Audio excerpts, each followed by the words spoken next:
Margaret, Maggie Collins had never imagined this moment.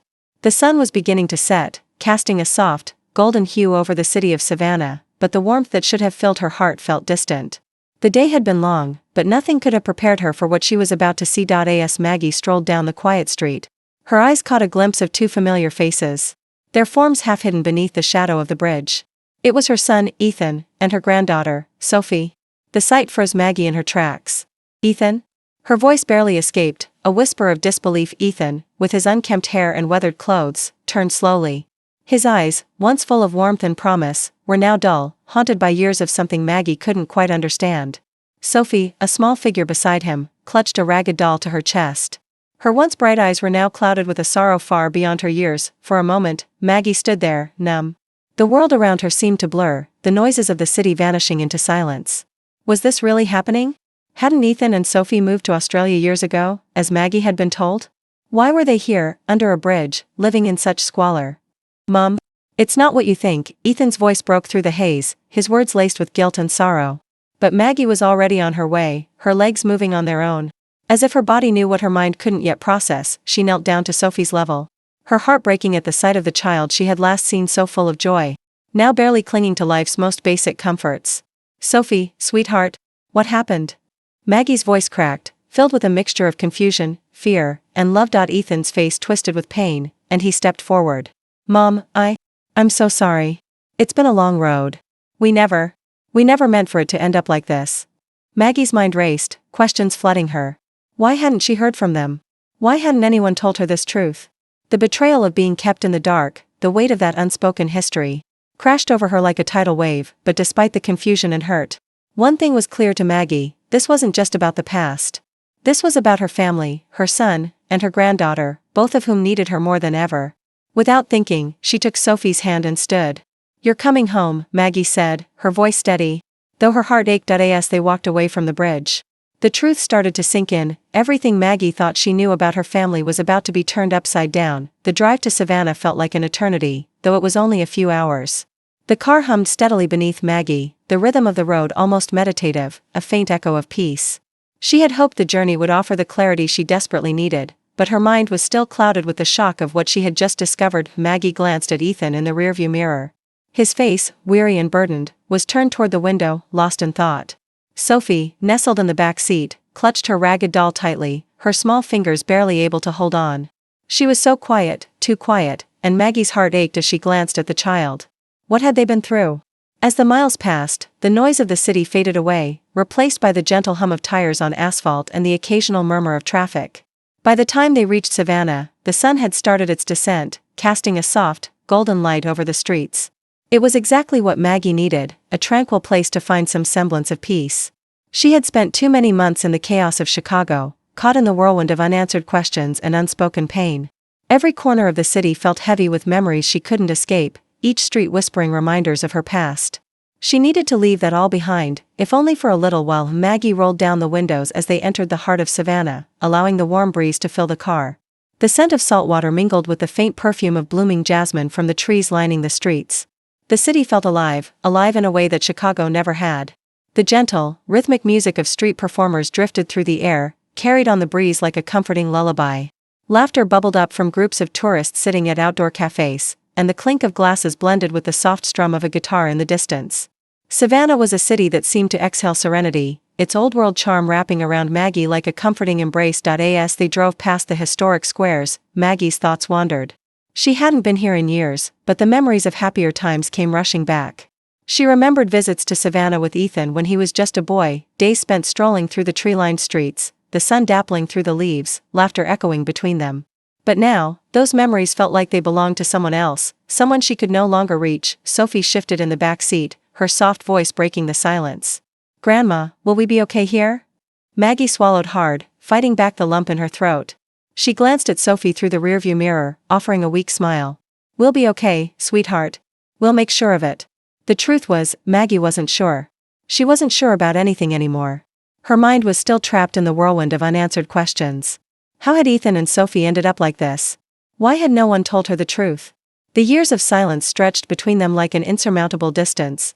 A chasm filled with untold pain and regret. As they parked near one of the quieter squares, Maggie stepped out of the car and breathed deeply. The air here was different. It was soft, gentle, a stark contrast to the harsh winds of Chicago. She closed her eyes for a moment, letting the warmth of the sun wash over her. As if she could shed the weight of the years that had passed, Savannah was a place to heal. A place to leave behind the shadows of the past. Maggie was determined to find that peace, even if it meant confronting the ghosts she had been running from. As she stood there, taking in the view of the old oak trees draped in Spanish moss, Maggie promised herself one thing: she would find a way to help her family heal. Even if it meant facing the hardest truths for now. Though, she just needed a moment to breathe. To feel the sunshine on her face. To forget, if only for a few hours, the turmoil that had been her life for so long. The soft hum of Savannah's evening settled around Maggie as she walked down the cobblestone streets. The sun beginning to dip below the horizon, casting the city in hues of orange and pink. Ethan had gone off to get them some food, leaving Maggie with Sophie. The quiet of the evening was a balm to her frayed nerves. But she couldn't shake the feeling of unease that clung to her. As Maggie walked past the park, the rustle of leaves underfoot was interrupted by the sound of a small, soft voice calling out from beneath a nearby oak tree. Maggie turned and saw a little girl standing alone, her small form silhouetted against the fading light. The girl was holding something, a doll, ragged and worn, its faded fabric hanging loosely from its limbs. The doll's glass eyes seemed to mirror the hollow emptiness in the child's own. Maggie's heart caught in her chest. She couldn't explain it, but there was something about the little girl that felt all too familiar. The way she stood there, clutching the doll to her chest, hesitant but somehow expectant. It was as if the child was waiting for something, waiting for a connection, a reassurance, a safe place to belong. The girl's eyes met Maggie's, and for a moment, the world seemed to fall away. Maggie's breath hitched, and her pulse quickened. She could see the same spark in those eyes, Sophie's eyes. But it was impossible. It couldn't be her granddaughter. Sophie was supposed to be in Australia, living a life far away from this. Wasn't she? The girl shifted slightly, her small frame seeming to shrink as Maggie took a step forward, her heart pounding louder with each movement. Maggie hesitated, unsure of how to approach the child. She had been through so much, and here Maggie was, a stranger, unsure of how to help. "Hey, sweetheart," Maggie said gently, kneeling down to the girl's level. Her voice softened, filled with a tenderness she didn't even know she had left in her. "What's your name?" The girl didn't answer right away, her eyes flicking from Maggie's face to the doll in her hands, then back to Maggie, as if trying to decide whether to trust her. The hesitation was palpable, and Maggie's heart ached at the sight. She wanted to scoop the girl up in her arms, to promise her everything would be okay, but she knew that wouldn't be enough.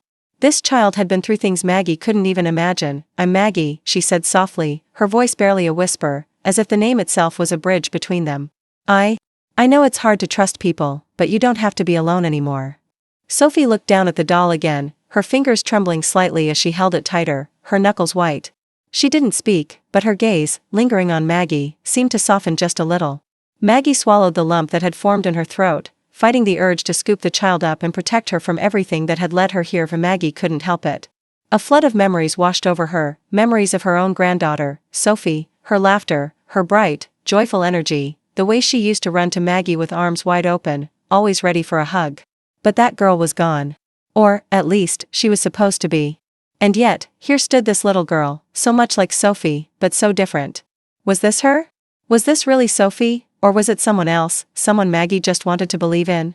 "I'm here to help you," Maggie whispered, her voice thick with emotion. "You don't have to be afraid. You're safe now." The girl, Sophie or not, still held her ground, her eyes wide with uncertainty. Maggie could see the walls the child had built around herself, the hesitation in her every movement. She could feel the heavy burden of years that this little girl had lived, alone, struggling. And yet, somehow, Maggie knew, this was the child she was meant to protect. She could feel it in her bones. Without another word, Maggie gently extended her hand toward the girl, waiting. Sophie's eyes lingered on her for a long moment, as if trying to decide if she could trust this stranger. This woman who reminded her so much of someone she had once known. Finally, after what felt like an eternity, the little girl's hand inched forward, and Maggie felt a surge of relief wash over her. It wasn't much, just a tiny gesture, but it was enough. It was the beginning. A fragile, uncertain beginning, but a beginning nonetheless. As Sophie's hand found hers, Maggie felt her heart break and heal all at once. She was no longer just the stranger who happened to walk into this child's life. She was family. And in that moment, Maggie knew she had a purpose once again. "We'll figure this out together," Maggie whispered, her voice full of conviction. She didn't have all the answers, but she knew one thing: she wasn't going to let Sophie face the world alone anymore. The two of them stood there, hand in hand, under the watchful branches of the old oak tree. And for the first time in a long while, Maggie believed in the possibility of hope. The evening had deepened into night, and Savannah's peaceful charm had faded into shadows. The park, where Maggie had once believed she would find solace, now felt suffocating. The distant laughter of tourists and the soft strumming of guitars had turned into an eerie hum in her ears, barely audible against the thunder of her own racing thoughts. Maggie's fingers tightened around Sophie's tiny hand as they made their way down the tree-lined street. She kept her eyes trained ahead, but her mind kept drifting back to that moment, the moment she first laid eyes on the girl. The eerie feeling that had gripped her heart, and the unsettling similarity between this child and her own granddaughter. Sophie's hesitant glances, her quiet demeanor, the way she held on to her ragged doll with the same protective instinct Maggie had once seen in her own Sophie. She couldn't shake it. Couldn't ignore it. The doubt gnawed at her. It couldn't be her. It's not possible. But then why did it feel so real? Why did every instinct inside her scream that this was Sophie, the child she had last seen running and laughing in her backyard, not a care in the world? Maggie's footsteps faltered as she glanced down at Sophie. The girl had barely spoken, her silence stretching between them like a heavy fog. Maggie could feel the weight of unasked questions hanging in the air, but Sophie remained tight-lipped, her gaze never fully meeting Maggie's. The walls she had built around herself were thick, impenetrable. And yet, despite everything, Maggie couldn't shake the feeling that beneath them, there was something else, something that screamed the truth. They reached the edge of the square, where the shadows seemed to grow longer, creeping into the spaces between Maggie and Sophie. The air was cooler now, carrying the scent of night-blooming jasmine. But all Maggie could smell was the tension, thick and choking. Maggie crouched down beside Sophie, her breath catching in her throat. "Sweetheart, do you remember me?" she asked softly, her voice trembling slightly. Sophie hesitated. Maggie's heart beat louder in her chest as she waited for the answer, but instead of responding, Sophie looked at Maggie with a long, unreadable stare, her little fingers twitching around the ragged doll. Then, unexpectedly, the girl whispered, her voice small but clear, "Grandma, when can we go home?" Maggie froze, her breath catching in her chest. For a moment, the world stopped turning. She felt the ground shift beneath her feet as the words echoed in her mind. Grandma, the word hung in the air between them like a ghost, haunting and undeniable. Maggie's heart slammed against her ribs as the truth began to settle in, slowly, inexorably. This wasn't some other little girl. This was Sophie. Her Sophie. The granddaughter she had been told had moved to Australia with her parents. The granddaughter she had believed was out of reach, too far away to help, but here she was, standing right in front of Maggie, her eyes wide with vulnerability, her tiny hand trembling in Maggie's grip. Maggie couldn't breathe, the world around her blurred, the park lights dimming into a haze. The laughter, the music, the evening, everything faded into the background, leaving only the sharp clarity of Sophie's words ringing in her ears. Sophie was here. Sophie had been living under a bridge, in unimaginable conditions, far from the loving home Maggie had imagined for her. Why hadn't I known? Maggie's mind screamed. Why didn't anyone tell me? Her throat tightened as guilt and fear flooded her senses. How had it come to this? How had her granddaughter, her Sophie, been left in the dark, abandoned in the most devastating way? Maggie's thoughts spiraled, her stomach twisting with shame. For a moment, she pulled Sophie into a tight embrace, as if holding on to the girl would somehow make it all better. But the truth, harsh and cruel, weighed on her heart. Maggie had always known her family was fractured, but this was more than just distance. This was a betrayal. "Sweetheart," Maggie whispered, her voice barely audible as she pulled back, cupping Sophie's face in her hands. I had no idea. I thought you were somewhere safe." Sophie's eyes searched Maggie's face, her expression a mixture of confusion and quiet hope, as if she was waiting for Maggie to make everything right again. Maggie's chest tightened, the pain of it all threatening to swallow her whole, but the truth was undeniable now. Sophie had never been in Australia. She had been right here all along, lost, abandoned, living a nightmare Maggie had never imagined.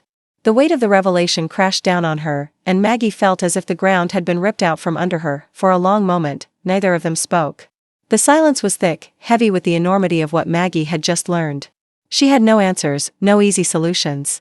All she had was Sophie, standing before her with those same eyes Maggie had seen in her own daughter. So full of life once, now filled with uncertainty. "I'm so sorry," Maggie whispered, her voice raw with emotion. "I'm so sorry, Sophie. But I'll never let you go again." And in that moment, Maggie knew everything had changed. The world around her no longer mattered. All that mattered was getting her granddaughter home. And fixing the broken pieces of their family, one painful step at a time. The city of Savannah seemed a world apart as Maggie followed Sophie down the narrow, weathered street. The sun had dipped below the horizon, leaving a faint orange glow lingering in the sky, but the air had grown cooler, carrying a hint of salt from the distant river. The lively hum of downtown, filled with the chatter of tourists and the clinking of glasses from nearby restaurants, began to fade as they moved farther away from the heart of the city. The cobblestone streets, lined with blooming jasmine and towering oak trees, gave way to cracked sidewalks, littered with discarded bottles and forgotten debris. Sophie walked a few paces ahead, her tiny frame shrouded in shadow, moving toward a place Maggie could barely imagine.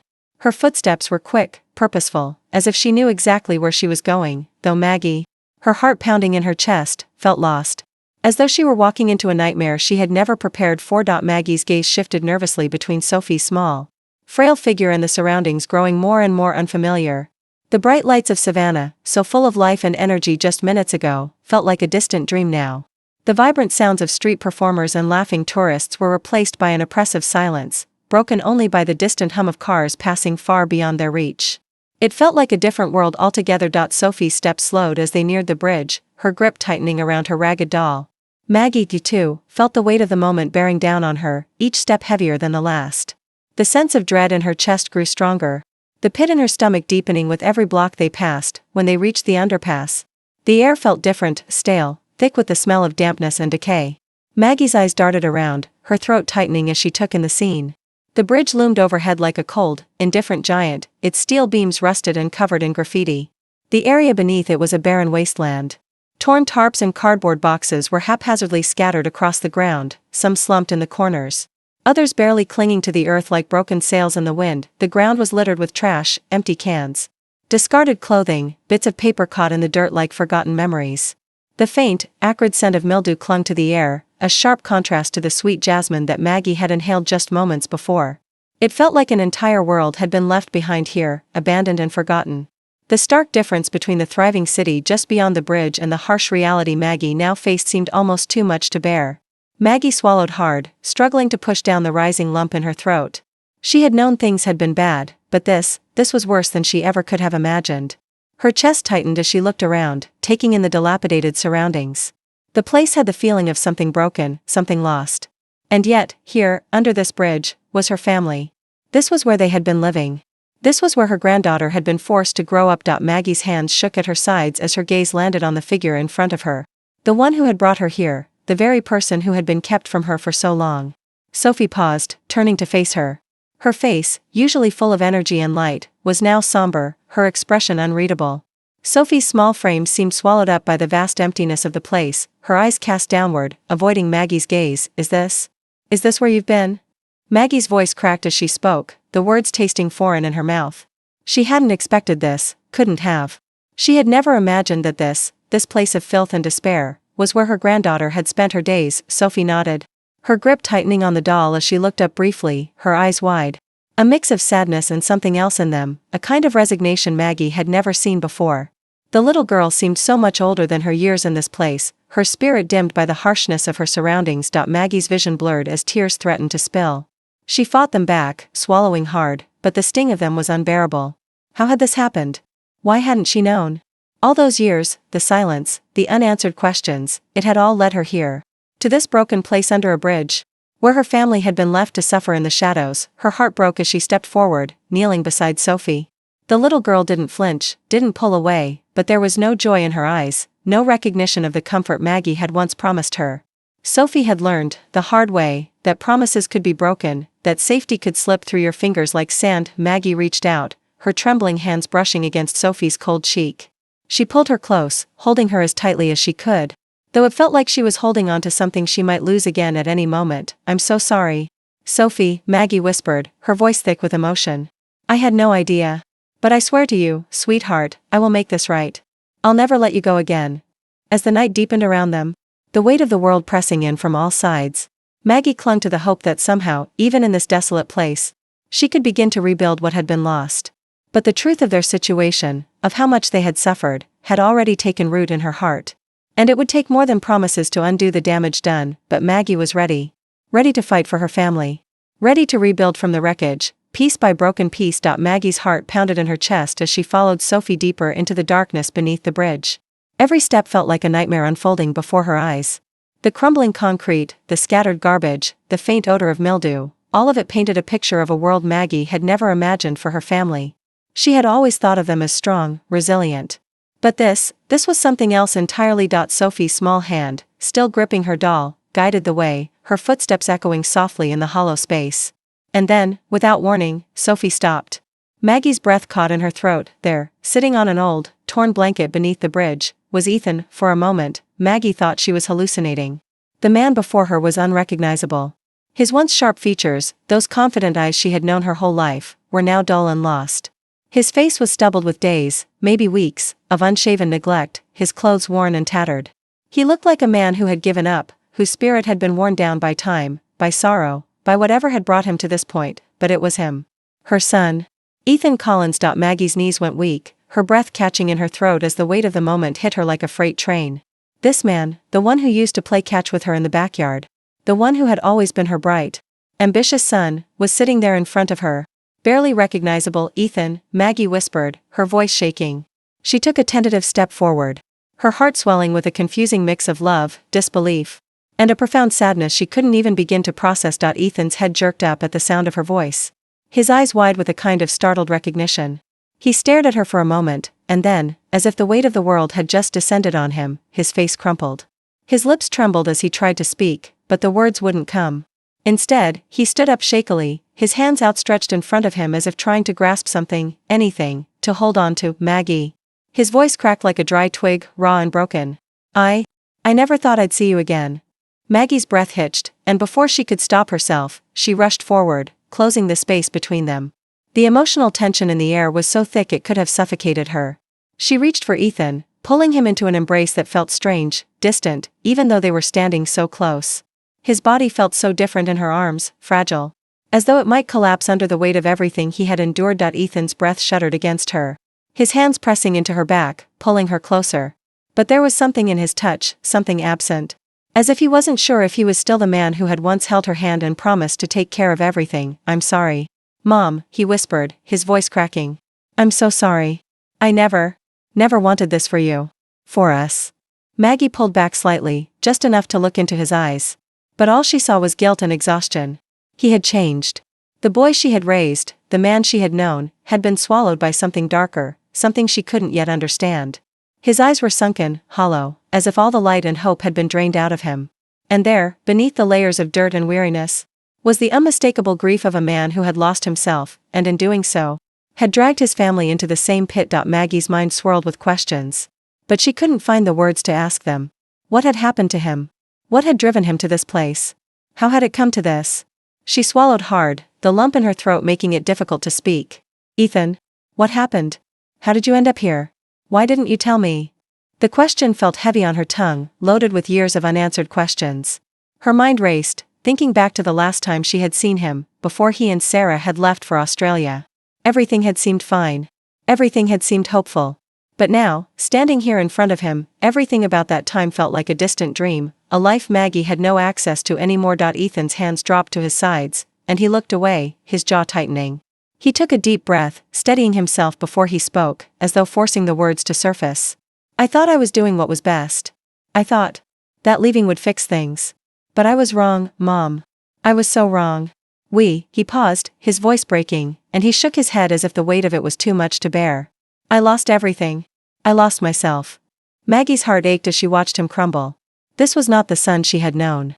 This was a stranger, a man who had been lost to his own mistakes.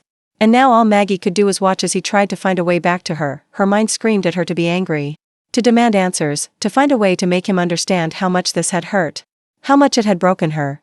But all she could feel was this overwhelming sadness, the kind of sadness that only comes when you realize that someone you love has fallen so far. And you're not sure if they'll ever be able to stand up again. Ethan, Maggie whispered, her voice full of pain. How did this happen? His eyes met hers, full of regret. It's a long story, Mom. A story I should have told you years ago. He took a deep breath, the words catching in his throat. But I'll tell you everything. I promise. Maggie closed her eyes, feeling the weight of the moment settle into her bones. She had always known Ethan would be the one to keep the family together, to bring everything back. But now, it seemed like she was the one who had to hold him together. Maggie's heart broke at the thought, but she steeled herself. She had to be strong now, not just for Ethan, but for Sophie, too. As the bridge loomed overhead, casting long shadows across the three of them, Maggie realized that the road ahead would be anything but easy. But in this moment, as she held on to her son, Despite everything, she knew one thing for certain: she wasn't going to let him, or Sophie, slip away again, not without a fight. The weight of the night seemed to settle deeper as the moon climbed higher in the sky, casting faint, silvery light over the area beneath the bridge. The air was thick, heavy with the tension that had built up between Maggie and Ethan, years of unanswered questions. Years of silence, and now, they were standing here, forced to confront it all. Ethan shifted uneasily, his hands fidgeting with the hem of his torn jacket. His eyes avoided Maggie's, staring at the ground as though the weight of the truth was too much to bear. Every inch of him seemed fragile, as if the words he was about to speak could shatter whatever was left of him. I don't know where to begin, Ethan murmured, his voice cracking. He wiped his face with the back of his hand, but Maggie could see it. The exhaustion, the guilt, the years of pain written across his features. This wasn't the confident, driven man she remembered. This was a man broken by his own choices, by the life he had tried to escape, only to find himself drowning in it. Maggie stepped forward, her heart aching. She had so many questions, so many things she wanted to understand, but she could see the torment in his eyes. This wasn't a moment for accusations. It was a moment for healing, for both of them. "Ethan," she said softly, her voice laced with the weariness of too many unsaid things. "I just want to understand. What happened? Why did you leave? Why didn't you come back? Why didn't you?" "I thought I was doing the right thing, Mom," Ethan interrupted, his voice thick with emotion. "I thought I was saving us, that I was giving Sarah and Sophie a better life. Australia was supposed to be our fresh start, the promise of something new, something better." He stopped, swallowing hard, his eyes now fixed on Maggie. "But I was wrong, so wrong." Maggie's pulse quickened. She could feel the heartbreak in his words, but she also heard the undertone of regret, of betrayal. Something about Sarah lingered in the air, and Maggie had always known there was more to their story than what she had been told. Ethan took a deep breath, his hands now clasped tightly in front of him as though trying to hold himself together. "Sarah, she wasn't who I thought she was. She lied to me, Mom. She promised us a new life, a better future. But when we got to Australia, things started to fall apart." His voice wavered.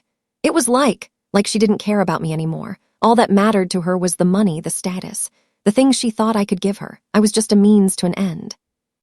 Maggie's stomach churned at the words. She had always liked Sarah, had always hoped she was the right person for Ethan. But now, hearing him speak of betrayal, of a woman who had driven a wedge between them, her heart tightened with a bitter sense of understanding. She had suspected for years that Sarah wasn't entirely the person Ethan had imagined her to be, but this was different. This was much worse. Ethan's hands trembled as he continued, his voice growing shaky with the weight of his confession. "I gave up everything for her, my family, my home, my friends. I thought if I just gave her what she wanted, we'd be happy. But she changed. I thought I could fix things. But then..." He paused, a flicker of shame crossing his face as he wiped his eyes, finally letting the tears fall. "Then I found out she was cheating. I found the messages on her phone. She was seeing someone else while I was out there, working, trying to make everything perfect. She didn't care about me. She never did." Maggie's heart sank. The weight of Ethan's words hit her with the force of a wave. She had never known the full extent of what had happened, and the revelation tore at her chest. He had left, thinking he was saving his family, but instead, he had been running from the very thing that had broken him, the betrayal of the woman he had loved. "I couldn't stay with her after that, Mom," Ethan choked out, his voice breaking. "I couldn't even look at her, but I didn't know what else to do. I felt like I was trapped in a nightmare. I was angry, so angry, and I just..." He shook his head as if the weight of the past years had finally become too much to bear. "I left. I took Sophie and I ran. I didn't know where else to go, so I came back here, to the only place I thought I could find some kind of peace. But there's no peace for me. Not anymore." Maggie's chest ached, and she closed the distance between them, her hand gently resting on Ethan's trembling arm. Her son was breaking before her eyes, unraveling in a way she never could have imagined. She had always thought he was strong, strong enough to weather anything. But now, seeing him like this, she realized just how much he had been carrying alone. "You don't have to carry this by yourself, Ethan," Maggie whispered, her voice thick with emotion. "I'm here. I'm always here. I can't fix the past, but I can help you with the future. We'll figure this out together." Ethan looked up at her, his face streaked with tears. For the first time in years, there was a flicker of something in his eyes, something faintly familiar. A spark of hope, however small. "I'm sorry, Mom," he said, his voice barely above a whisper. "I'm so sorry I left. I never meant to hurt you. I just didn't know what else to do." Maggie took a deep breath, feeling the weight of everything that had happened between them. This moment was more than just an apology. It was the beginning of a new understanding, a painful unraveling of the past that would take time to heal. But for the first time in a long while, Maggie knew they were both ready to face it. She pulled him into her arms, holding him close, as if the simple act of holding him could fix everything. Maybe it wouldn't fix everything, but it was a start.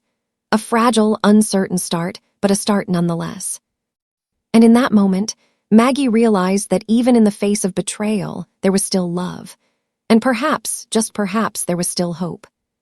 The silence that followed Ethan's confession hung heavy between them, like a thick fog that refused to lift. Maggie could feel the weight of his words pressing against her chest, the truth of what had been revealed leaving her breathless. Sarah, the woman she had once welcomed into her family with open arms, had trusted, had hoped would be the one to give Ethan and Sophie the life Maggie had always dreamed for them. But now, hearing the layers of deception and manipulation unfurl before her, Maggie could hardly hold back the fury that burned in her gut. Ethan's hands gripped the blanket beneath him, his knuckles white with the intensity of the emotions swirling inside him. His head was lowered, his eyes focused on his hands, as if they held the answers to questions he had never been able to voice. Maggie could see the weight of guilt on his face, the shadow of regret that had followed him unseen for far too long. "She told me we'd be happy there," Ethan continued, his voice breaking. "That Australia was a new start for us. She made me believe that leaving everything behind was the best decision, that we could have the life we always dreamed of. I wanted to believe her. I thought if I just worked hard enough, if I sacrificed enough, I could give her everything she wanted." His voice trembled, but there was a sharpness to it now, a bite of anger that had been bubbling beneath the surface. Maggie could see it, the same anger she felt, the resentment for the woman who had so easily torn their family apart. "I worked all day, every day," Ethan went on, his words gaining momentum as the pain and frustration bubbled to the surface. "I took on extra shifts, did everything I could to provide for us, but no matter what I did, it was never enough. Sarah never wanted to be with me for me. She wanted what I could give her.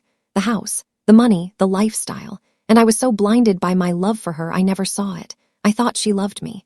But all she wanted was the perfect image of a perfect life. And when she didn't get it, she turned on me." Maggie's heart twisted in her chest.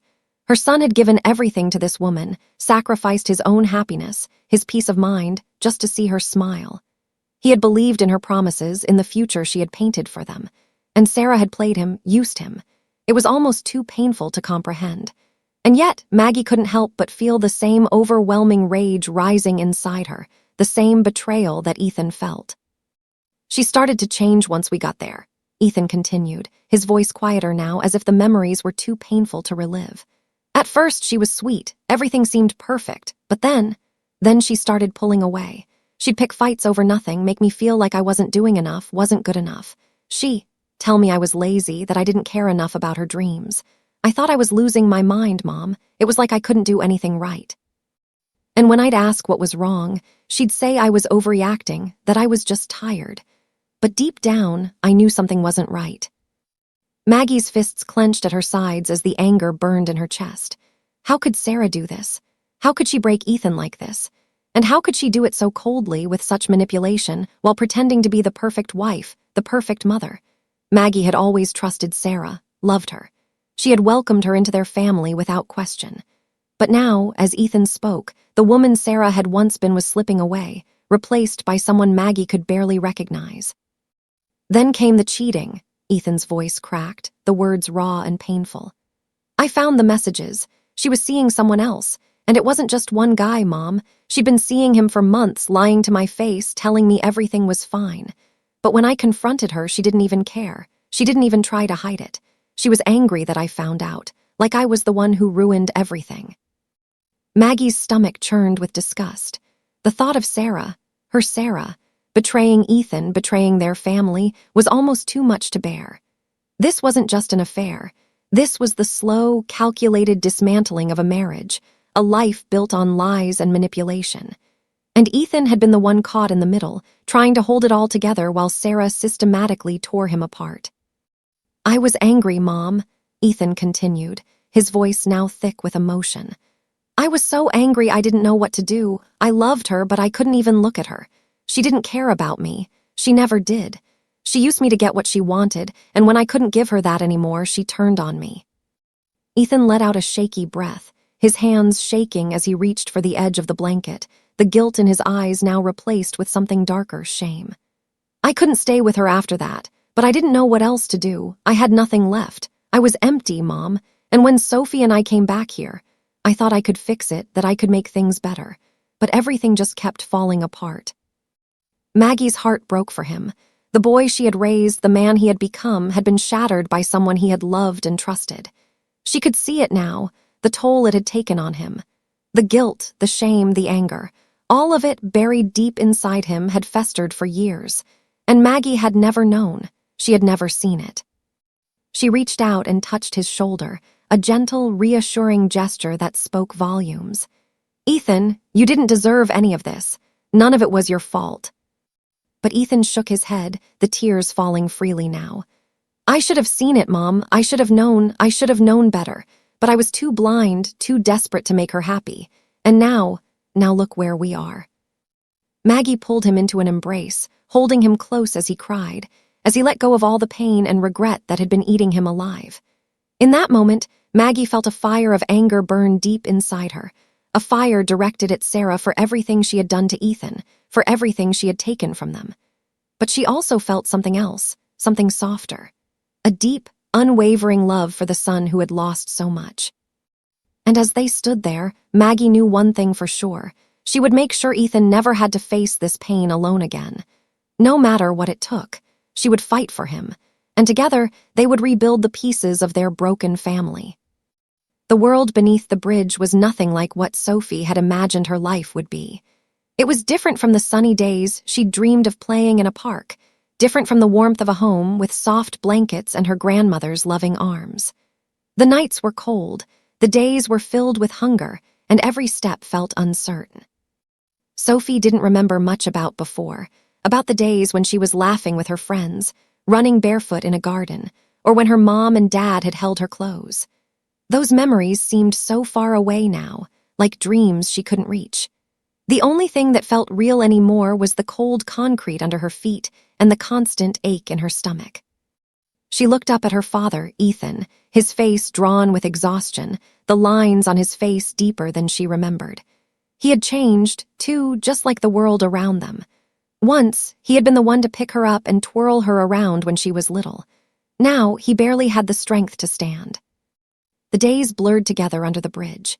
Every morning, Ethan would try to scavenge what he could, combing through dumpsters or asking for spare change from the few souls who passed by. Sophie would watch him, her tiny hands clutching the edges of her ragged clothes, her eyes wide and sad. She didn't ask him where they were going anymore or why they couldn't go home. She knew deep down that asking those questions only made everything harder. It only made her father look sadder. Most days they would sit together beneath the bridge with nothing but a small pile of belongings, clothes, a few books that Ethan had found, and the doll Sophie had carried with her for as long as she could remember. It was torn and ragged, missing an eye, but it was hers. It was all she had left. "Dad, when will we eat?" Sophie asked one evening, her voice quiet but laced with concern. The dull ache in her stomach had been there for hours, but she didn't want to complain. She didn't want to make her father feel worse than he already did. Ethan looked up from where he sat, his eyes heavy with worry.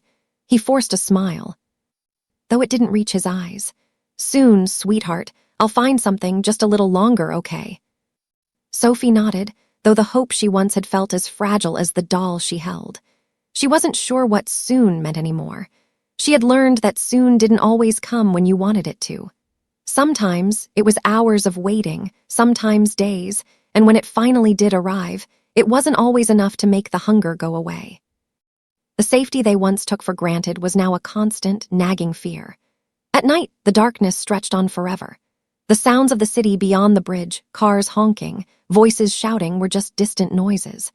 Beneath the bridge, there was only silence, broken by the occasional rustling of rats scurrying through the debris or the footsteps of strangers who stumbled too close. Sometimes, Sophie could hear the sirens in the distance, their wails cutting through the air, but it never meant anything. There was no rescue coming for them, no one to help them. Each night, Ethan would pull Sophie close, wrapping his thin arms around her as best as he could. She would try to fall asleep, but the cold seeped through her skin, and the concrete beneath her seemed harder with every passing hour. Sometimes, she would hear her father's soft, labored breathing as he tried to sleep. She knew he wasn't sleeping well, and it made her heart ache. "Dad, will we be okay?" she asked one night, her voice breaking the stillness. It was a question she had asked him in different ways 100 times, but each time it felt like there was no answer. It wasn't just about the food or the cold. It was about the fear that gnawed at her, fear that they wouldn't make it, that they would be alone forever. Ethan's voice cracked as he responded. "We will be, Sophie. I promise. I won't let anything happen to you." But Sophie could tell, by the way his shoulders sagged, the way his voice wavered, that even he wasn't sure anymore. They were surviving, yes, but surviving didn't always mean living.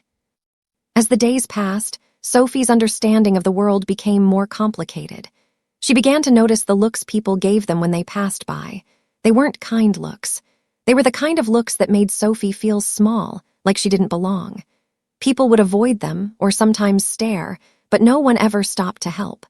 Sophie had learned not to expect anything from the world beyond the bridge. It was a place where they were invisible, where no one cared about the ragged clothes, or the hollow eyes, or the aching bellies. But still, through it all, Sophie held on. She clung to her doll, to the whispers of her father's promises. She didn't know what the future held, or if there even was a future for them, but she held on to the small moments of comfort, the fleeting kindness in Ethan's smile, the warmth of his arms around her at night. Ethan, too, held on. He had moments of quiet desperation, moments when he felt like giving up, but he couldn't. Not with Sophie depending on him. Not with her innocent, hopeful eyes always watching, waiting for him to be the father she still believed him to be. And so, day by day, they fought. They fought for the scraps they could find, for the warmth they could steal from each other, for the hope that maybe, just maybe, there was still something better waiting for them beyond the bridge. They were broken, yes, but they were not defeated, not yet. Sophie was still a little girl, still holding on to the belief that one day they would be okay. And Ethan, though scarred and worn, was still her father. And as long as they had each other, Maggie knew they would survive this. Somehow, someway. The sound of the doorbell echoed through Maggie's house, sharp and unexpected, like a warning. Maggie froze, her hand hovering over the tea kettle, the warm steam rising around her. It was a quiet afternoon, the house filled with the scent of cinnamon and freshly baked bread, the soft hum of life going on as usual. But the moment that doorbell rang, everything shifted. Maggie's pulse quickened. She didn't recognize the voice outside, too smooth, too familiar in a way she hadn't heard in years. A chill ran through her as she set down the kettle and made her way to the door, her feet heavy, her mind spinning with the possibilities. She opened it slowly, almost cautiously, but as soon as she saw her, all the warmth and comfort of the house seemed to drain away. There she stood, Sarah, dressed in a sharp, tailored jacket, her hair freshly done, the kind of polished appearance Maggie had once envied. But now, standing in the doorway, Sarah seemed almost foreign, her beauty no longer charming, but calculating. The woman who had once been a part of their family now looked like an intruder, someone Maggie had never invited, but someone who had slipped back into their lives with the ease of someone who thought they were still owed something. "Maggie," Sarah said, her voice sweet, but there was an edge to it, something too controlled. "I thought I should come by, it's been so long." Maggie said nothing for a moment, her eyes narrowing, taking in the woman who had torn their family apart, the woman who had abandoned Ethan and Sophie, only to return as if nothing had happened. "What do you want, Sarah?" Maggie asked, her voice firm, betraying none of the nervousness she felt. She was done with pretending, done with trying to be civil for the sake of peace. This wasn't the woman she had welcomed into her home all those years ago.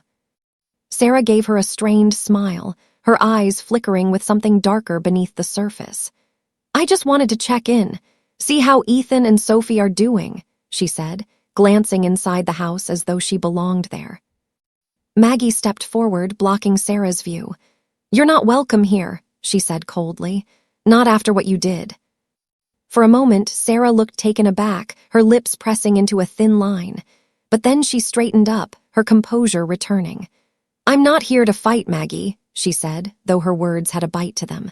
"I just want what's mine, that's all." At her words, Maggie's chest tightened with a surge of anger. The audacity of this woman, returning after everything, demanding what she thought she deserved. It was as if all the years of abandonment, all the lies, had never happened. Sarah's entitlement had not faded in the slightest. From behind Maggie, Ethan emerged, his expression dark, his shoulders tense. The sight of Sarah seemed to make him bristle, his posture defensive. He stepped forward, a protective instinct kicking in. "What the hell are you doing here?" he asked, his voice low but sharp. Sarah turned to face him, her eyes cold, calculating. "I came for what's mine," she said, her tone sweet as poison. "I'm entitled to a share of the house, the assets. You didn't think I'd just walk away, did you?" Ethan's fists clenched at his sides. Maggie could see the tension building in him. The anger bubbling up, but she knew this was more than just anger. This was the hurt of years spent trying to rebuild, trying to make things right, only for Sarah to come back and tear it all down with one cold, calculated gesture. "Do you hear yourself?" Ethan's voice trembled with the weight of his words. "You abandoned us. You left Sophie and me to fend for ourselves. You have no right to anything. No right to me, and certainly no right to my daughter." Sarah's eyes narrowed, a flicker of something dangerous passing over her face. "You really think you can talk to me like that, Ethan? You think I don't have a right to anything here?" Her voice lowered, venom creeping into her words. "You think Maggie is just going to let you off the hook? I have a lot more leverage than you think." Maggie felt the protective instinct rise in her chest like a tidal wave. "You don't have any leverage here, Sarah," she said, her voice icy and unforgiving. "You left. You walked away from this family, and now you think you can just waltz back in and take what's ours. You don't get to do that." Sarah stepped closer, her eyes locking with Maggie. The tension between them was palpable, like a match ready to ignite. "I did what I had to do to survive," Sarah said, her voice now laced with bitterness. "You wouldn't understand. You don't know what it's like to be stuck with someone who doesn't give you anything. Someone like Ethan, who can't even hold a job long enough to take care of his own family. You think I didn't do what I had to just to survive." Maggie's stomach churned at the words, but she stood her ground. She could feel the sharp sting of resentment rising in her chest, the same resentment she had felt when Sarah first betrayed them. "You didn't survive, Sarah. You abandoned everything that mattered. You abandoned your family." Ethan stepped forward, his anger bubbling to the surface. "You're nothing but a user, Sarah," he spat, his voice thick with disgust. "You used me for what I could give you, and when I couldn't anymore, you threw me away. You're not welcome here. Not now, not ever." For a long moment, Sarah stood there, glaring at them both. Her face was a mask of fury, but behind her eyes, Maggie saw something else, something brittle, something lost. Maybe it was guilt, maybe it was regret, but Sarah didn't let it show. "Well, you'll regret this," Sarah said, her voice low and threatening. "You've made your choice, but don't think I'll forget." With that, she turned on her heel and walked away, her heels clicking sharply against the pavement, leaving a trail of bitterness in her wake. As the door closed behind her, Maggie and Ethan stood in silence, the tension still thick in the air. The warmth of the house felt like a distant memory, the reality of what Sarah's return had stirred still fresh and raw. Ethan exhaled sharply, his fists still clenched. Maggie placed a hand on his shoulder, feeling the weight of his frustration. She didn't need to say anything. She knew. "She's gone," Maggie said softly, "and she won't be back." Ethan nodded, but there was no relief in his expression. The damage had already been done. They had survived the worst, but Sarah's return had torn open old wounds, leaving them both with a bitter taste that would take time to wash away. For now, Maggie knew one thing. Whatever came next, they would face it together. And no one was going to tear them apart again. The afternoon sun streamed through the kitchen window, casting long shadows across the table. The house felt still, heavy with the weight of the conversation Maggie and Ethan had been dreading. The warmth of the moment had disappeared, replaced by the cold reality of what Sarah's return had set in motion. The fight wasn't over. It had only just begun. Maggie stood by the counter, her hands clasped tightly, staring out the window at the quiet street. The bakery, the one place they had poured their blood, sweat, and tears into, was now at the center of a legal storm. Sarah's claim for custody of Sophie, her desire for a share of the bakery's assets, it was all part of her twisted strategy to reclaim control over what she felt was owed to her. Ethan was packing back and forth in the living room, his brow furrowed, his fists clenched. He had always been the one to try and keep the peace, to protect what was left of their family. But now, with Sarah's manipulation coming to the surface, he was just as angry as Maggie, maybe more. "I can't believe she's doing this," Ethan muttered, his voice tight with frustration.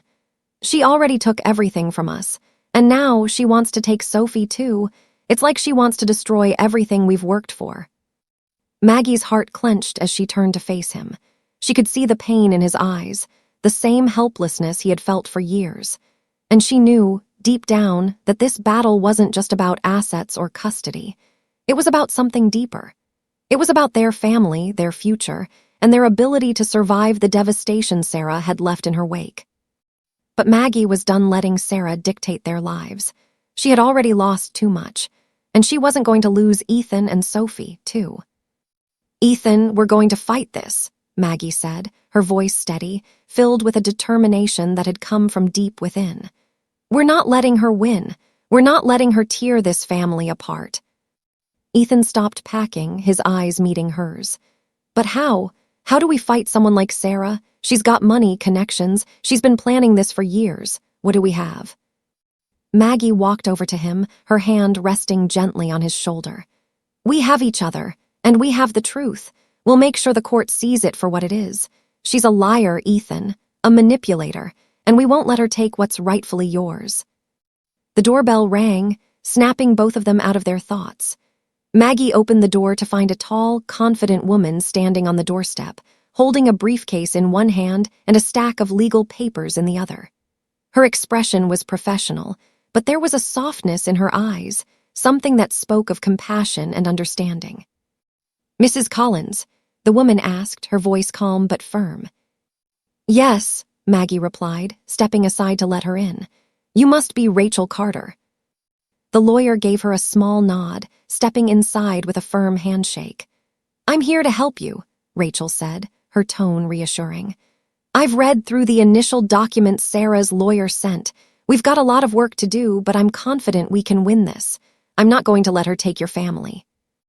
Ethan's shoulders seemed to relax slightly at Rachel's words. Maggie could see the relief in his eyes.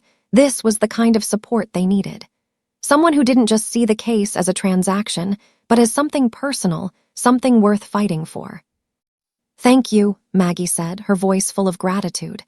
"We're ready, we have to be." Rachel nodded and sat down at the kitchen table, laying the papers out in front of them. "First things first," she began, her voice steady but focused. "Sarah's claim for custody is baseless. She abandoned Sophie. She has no legal ground to demand anything. As for the bakery, I know how hard you both worked for it, and Sarah's demands for a share of the assets are a complete overreach. We're going to fight her every step of the way." Ethan took a seat beside Maggie, his expression more resolute now. "But she's going to try everything, isn't she?" he asked, his voice laced with the weariness of someone who had already been through too much. "She'll use whatever she can against us." "She will," Rachel agreed. "And that's why we need to be ready. We'll gather evidence, prepare our case, and make sure we present a clear picture of what's really been happening.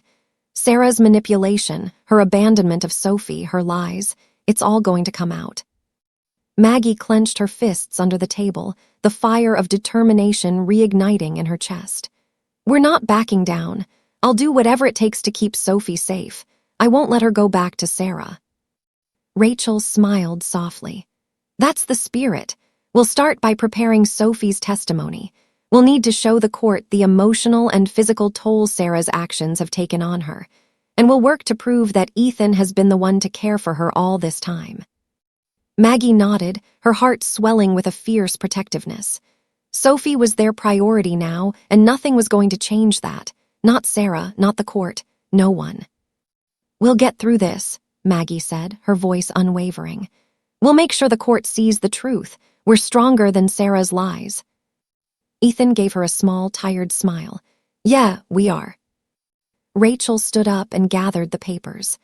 "I'll have the first set of documents ready by tomorrow morning. In the meantime, I need you both to prepare. This is going to be a fight, but it's one we can win. I'll be in touch." As Rachel left, the air in the house felt different, still heavy, but with a newfound sense of purpose. Maggie and Ethan exchanged a glance, and for the first time in a long while, they both felt ready. The legal battle had only just begun, but Maggie knew that they were prepared to fight for their family, no matter what it took. The stakes had never been higher, but she wasn't afraid. Not anymore. For Sophie, for Ethan, for their future, she would not let Sarah win, not this time. The days following the initial meeting with Rachel Carter were a blur of legal jargon, paperwork, and the slow, deliberate process of uncovering the truth. Rachel had promised they would leave no stone unturned, and as Maggie and Ethan sat across from her in the small office, the weight of the situation seemed to grow heavier with each passing moment. The dim light of the late afternoon filtered through the blinds, casting long shadows across the room. Maggie felt the tension in her chest tightening with each document Rachel handed over, each new piece of information that added weight to their case. It was a slow, methodical process, but with each revelation, Maggie's anger towards Sarah grew stronger, and yet so did her relief. The truth, at least, was finally coming to light. "Here, where we start," Rachel said, flipping open a file in front of them. "I've been digging into Sarah's accusations, the ones she's using to try and get custody of Sophie and take a share of the bakery. The food poisoning claim is our first piece of evidence." Maggie's brow furrowed as she leaned forward. "What food poisoning claim?" Rachel looked up, her expression sharp. "Sarah claimed you, Ethan, poisoned her when the two of you were still living together. She said it was intentional. She said you tried to kill her." Ethan stiffened, his hands clenched at his sides. "That's ridiculous," he said, his voice hard. "I never did anything like that." Rachel nodded. "Exactly, it's a lie, and here's the proof." She slid a printout across the table. "I've gone through medical records and we've spoken with the hospital where Sarah was treated. Her symptoms didn't match food poisoning. In fact, it looks like Sarah was simply trying to cover up her own actions. She's been to that hospital multiple times under various pretenses, but none of them show any signs of poisoning. What's more, the doctors reported no signs of foul play. This was just a calculated move on her part, to make you look guilty and force her way back into control." Maggie's eyes widened, the shock of the revelation making her dizzy. She had known Sarah was manipulative, but this was something else entirely. Sarah had gone so far as to accuse Ethan of a crime he didn't commit, all in an attempt to paint him as the villain and secure her hold over Sophie and the bakery. "Unbelievable," Maggie whispered, her hand trembling as she reached for the file. "How far did she go to destroy us?" Rachel continued, flipping through the pages. "It gets worse. Sarah's been hiding a lot from the court and from you both. I've also uncovered details of her financial troubles. She's in massive debt. Loans she can't pay off, credit cards maxed out, and a series of failed investments. The house you sold, it was part of an effort to cover up her gambling issues. She's been using her marriage to Ethan as a financial lifeline, and when that wasn't enough, she tried to manipulate her way back into control, using Sophie as a bargaining chip." Ethan's jaw tightened, his face flushed with anger and disbelief. "So she didn't just abandon us. She was using me, using Sophie to prop up her own failing lifestyle. All along, she's been playing me for a fool." Maggie could hear the raw pain in his voice, the years of hurt he had hidden so deep. He had been so blindsided by Sarah's charm, by the woman he had loved, that he hadn't seen the manipulations lurking beneath the surface. Now, it was all coming to light, and the truth was far darker than either of them had ever imagined. Rachel closed the file, her expression grim. "We're not done yet, but this is a significant piece of the puzzle. Sarah's been hiding her debts and trying to pin the blame on you. We have proof that she's been financially irresponsible and has lied about the circumstances of the poisoning claim. All of this can be used to challenge her custody claim and prove that she's unfit to take Sophie back." Maggie closed her eyes, her heart aching with a mixture of anger and relief. The truth was out, but it felt like a bitter victory. For all the lies Sarah had told, for all the manipulation she had subjected them to, the damage was still done. The years of confusion, of wondering what had gone wrong, were finally starting to make sense, but it didn't take away the pain of it. Ethan's voice broke the silence. "What now? What do we do next?" Rachel sat back in her chair, her eyes steady and confident. "Now we prepare for the trial. We use this information to dismantle Sarah's case. The lies, the manipulation, the financial issues, it all goes against her. We show the court that she is unfit to have custody of Sophie and that she has no claim on the bakery. We build a case that paints her as the one who has put her own selfish interests ahead of Sophie's well-being." Maggie nodded, her mind racing with the next steps. They were going to fight this, they had to. But as she sat there, staring at the legal papers, a heavy weight still sat in her chest. The truth was a weapon, but it was also a reminder of just how much Sarah had taken from them. Sophie, Ethan, and Maggie had fought for everything they had, the bakery, their home, their family. But Sarah had tried to tear it all apart with lies, accusations, and betrayal. Maggie's resolve hardened as she looked at Ethan. He had been broken, but now he was rising again, ready to reclaim what was rightfully theirs. "We're going to win this," Maggie said, her voice firm. "We'll show the world what Sarah really is, and we'll protect Sophie no matter what it takes." But as the truth began to unfold, Maggie couldn't shake the ache in her heart, the lingering sting of betrayal. The fight ahead would be long, and the scars of the past would take time to heal. But for Sophie, for Ethan, and for the family they still had, Maggie knew they had to keep fighting. The battle was just beginning. The courtroom was silent except for the occasional rustle of paper and the soft click of the judge's gavel. Maggie sat at the back of the room, her hands clasped tightly in her lap, heart racing. Ethan sat beside her, his jaw tight. His expression stoic but full of the tension that had been building for days. Sophie, sitting in a seat beside them, seemed small in the oversized chair, her wide eyes flickering nervously between the figures in the room. Maggie had never been to court before, never had to witness her life being torn apart piece by piece in front of strangers. The sterile walls, the long wooden bench, the coldness of the judge's gaze, it all felt foreign to her, like she was watching someone else's story unfold. But this wasn't someone else's story. This was her family, and everything they had worked for was on the line.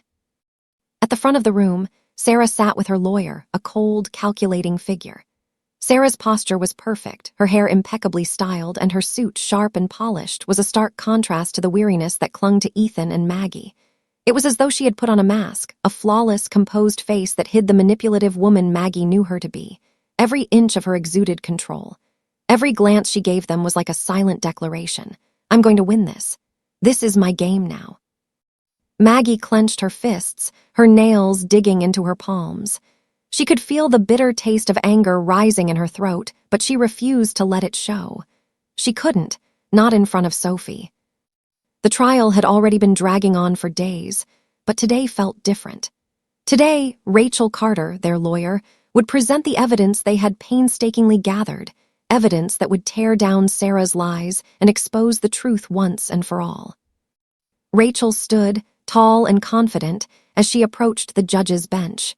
Her suit was simple, but there was something about her presence that commanded attention. She wasn't just a lawyer, she was a warrior, and Maggie was grateful for her steady hand guiding them through this storm. "Your Honor," Rachel began, her voice clear and unwavering, "the evidence we have gathered shows the depths of Sarah Williams' manipulation, deceit, and abandonment. We have evidence of her false accusations, her financial troubles, and most importantly, her abandonment of Sophie. I will prove that Sarah has never been a fit mother, and that the custody of Sophie belongs with her father, Ethan Collins. Maggie's heart skipped a beat. This was it. The truth was coming out, and she could feel the weight of every word Rachel spoke pressing down on her chest. Rachel continued, her voice steady and controlled. First, we have the medical records showing that Sarah's claim of food poisoning was fabricated. She lied to this court, accusing Ethan of poisoning her. The hospital records show no signs of poisoning, and experts have confirmed that her symptoms did not match the diagnosis. This was simply a lie to manipulate the situation, to make Ethan look guilty, and to take control of Sophie's custody. Maggie's breath caught in her throat. She hadn't known the full extent of Sarah's deception, but hearing it laid out in front of the judge, hearing Rachel confirm that Sarah had gone this far, this low, made Maggie feel a wave of disgust she couldn't control. And then, Rachel went on, we have the financial records. Sarah's debts, her gambling habits, her failed investments. All of it is documented, Your Honor.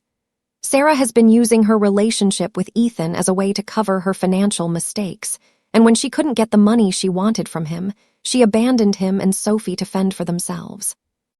Maggie's hands trembled. It was all coming out now. The truth about Sarah, the woman she had trusted, was being exposed for everyone to see.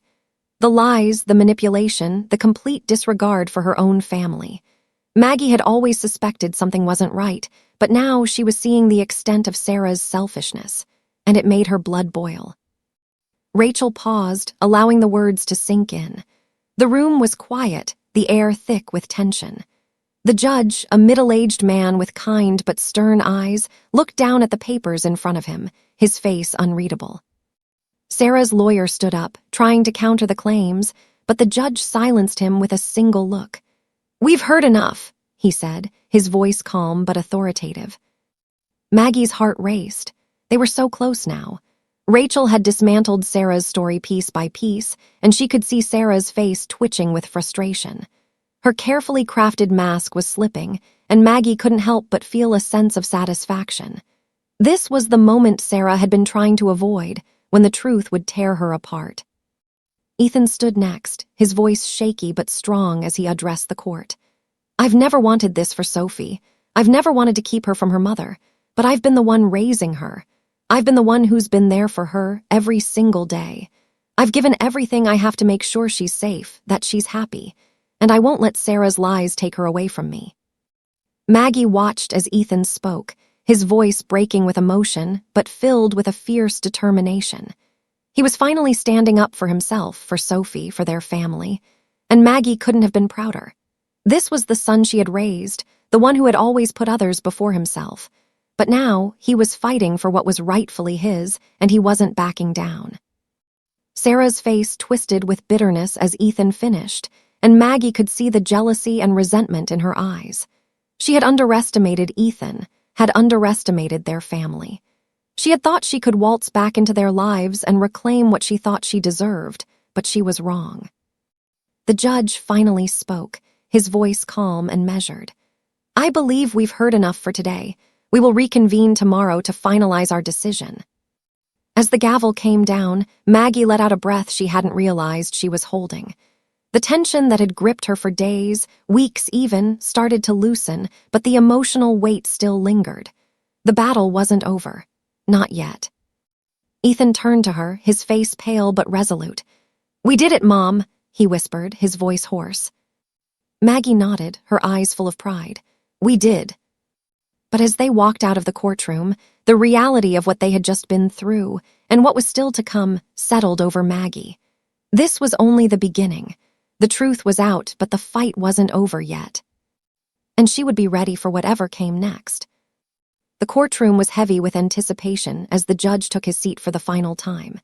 Maggie could feel the weight of the room pressing down on her, every eye on them, every breath held. She sat beside Ethan, her hand clutching his, her pulse racing in her chest. Sophie sat quietly beside them, her small hand resting gently in Maggie's lap. She had been through so much, more than any child should have to endure, and Maggie just wanted to hold her and shield her from the rest of the world. Today was supposed to be the day it all ended, the day they could finally move on. The day Sarah's manipulations would be exposed for the world to see. But even as the final moments of the trial unfolded, Maggie couldn't shake the feeling that no matter what the judge decided, there would be no true victory. The scars from Sarah's betrayal, the wounds she had inflicted on their family, would take far longer to heal than any legal judgment could fix. The judge cleared his throat, breaking the heavy silence. He adjusted his glasses and began to speak. After reviewing the evidence presented, I find that the custody of Sophie Collins shall remain with her father, Ethan Collins. The claim for a share of the bakery assets is denied. Sarah Williams has failed to prove that she is fit to provide a stable and loving home for Sophie. Furthermore, her actions throughout this case have shown a clear disregard for the well-being of the child and the truth. Maggie's breath caught in her throat as the words sunk in. The tension that had been building over weeks, months, was finally being released. She could feel Ethan's grip tighten on her hand, his knuckles white, but they knew, that this was the end of Sarah's fight. The victory they had been hopping for was finally in their grasp. But as Maggie looked over at Sarah, sitting across the room, a wave of complicated emotions flooded her. Sarah's face was tight, her lips pressed into a thin line as she fought to hide the anger and resentment in her eyes. But there was no hiding the defeat that clung to her like a shadow. For the first time, Maggie saw the woman for who she truly was, not the woman who had charmed her into trusting her, but the one who had used her family for her own selfish purposes.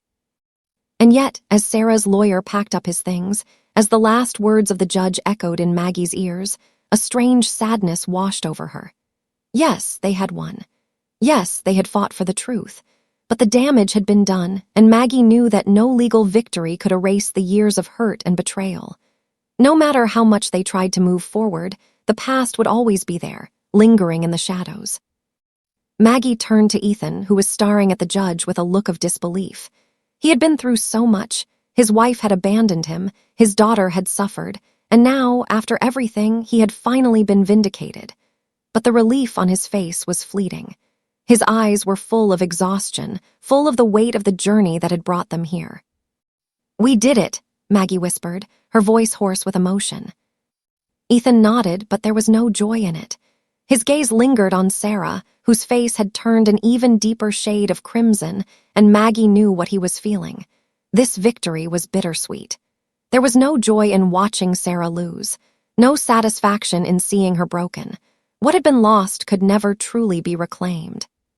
Sarah stood up, her movements sharp and quick, as if she couldn't get out of the courtroom fast enough. She didn't look back as she walked out the door, her heels clicking against the floor, each step a final, bitter punctuation mark on the end of a chapter that Maggie would never forget. "Let's go home," Maggie said softly, squeezing Ethan's hand. As they walked out of the courtroom, the weight that had been pressing down on them for so long began to lift. It wasn't over, not completely. But they had fought for Sophie, fought for their family, and they had won. And for the first time in a long while, Maggie felt a spark of hope, a flicker of something that had been buried beneath the rubble of the past. But even as they left the courthouse, the victory still tasted bittersweet. Maggie knew the road ahead would be long. They had a long way to go before the wounds Sarah had inflicted could begin to heal. The emotional scars would take time to fade, and they would carry them with them for years to come. As they made their way back to the car, Sophie's small hand slipped into Maggie, and for the first time in what felt like forever, Maggie allowed herself to feel something close to peace. They had fought, and they had won. They had survived. But as Maggie looked over at Ethan, her heart heavy with the complexities of the moment, she knew one thing for sure. The journey to healing was only just beginning. The air had shifted. There was a new kind of stillness in the house, the kind that came with time, with healing, with the promise of things finally falling into place. The bakery, once a symbol of the struggles that had defined their family's darkest days, had become a place of joy again. The scent of freshly baked bread, of cinnamon rolls and pastries, filled the air each morning, and the laughter that filled the space was a far cry from the silence that had once haunted it. Maggie stood behind the counter, her hands busy with a batch of dough, but her heart was full. The past few months had been a blur of rebuilding, not just the bakery, but their lives.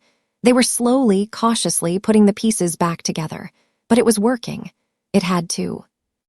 Ethan had thrown himself into the work with a new sense of purpose. He had regained his confidence, piece by piece, with every customer who walked through the door, every successful sale, and every time he looked at Sophie and Maggie and realized they were still standing, still strong, despite everything they had been through. Sophie, too, had found her place in this new world. It hadn't been easy for her. The emotional scars from the past months had run deep, and her little body still carried the weight of everything she had endured. But with time, she had found comfort in the rhythm of school, in the new friends she had made, and in the steady presence of her father and grandmother. Every day, Sophie's smile grew a little brighter, her steps a little more confident. Maggie had seen the light return to her eyes, and it was more beautiful than anything she could have imagined. Sophie had even started bringing home drawings from school again, the kind of artwork that spoke of joy and hope, an anchor in her young life that had once seemed so far out of reach. Maggie treasured each one, hanging them on the wall with a quiet pride.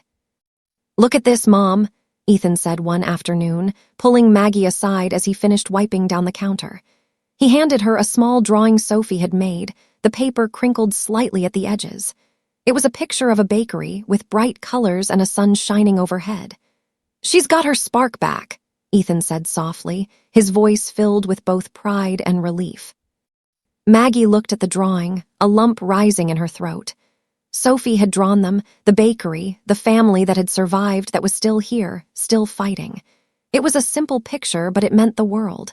It meant they were healing inch by inch, step by step. The evenings in the house were quieter now, less tense. There were no more arguments, no more tears over what had been lost. The nights were filled with laughter instead, shared meals, long talks at the kitchen table, and moments of silence that didn't feel heavy anymore. They had learned to be together, to cherish each other's presence. And even in the quiet, Maggie could feel the strength of the bond they had fought so hard to protect. "I'm proud of you," Maggie said to Ethan one night, as they sat together, the soft glow of the kitchen light casting shadows across the table. "You've come so far. We've all come so far." Ethan smiled, his expression warm and open. "We've all been through hell, but we've made it. We're still here, and that's something." Maggie nodded, her heart full of both pride and gratitude. It's not just about surviving, it's about living. And we're living again, we're finally living. They had their scars, no doubt.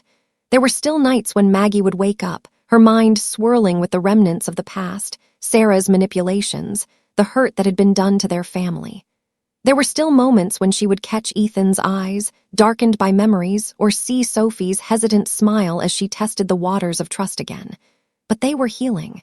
They were rebuilding. And that was enough for now. Maggie reflected often on what family meant.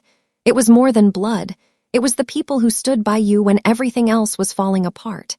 It was the ones who fought beside you, even when you didn't know if you could fight anymore. And Maggie realized that despite the scars they carried, despite the cracks in their hearts, they had found a way to be whole again.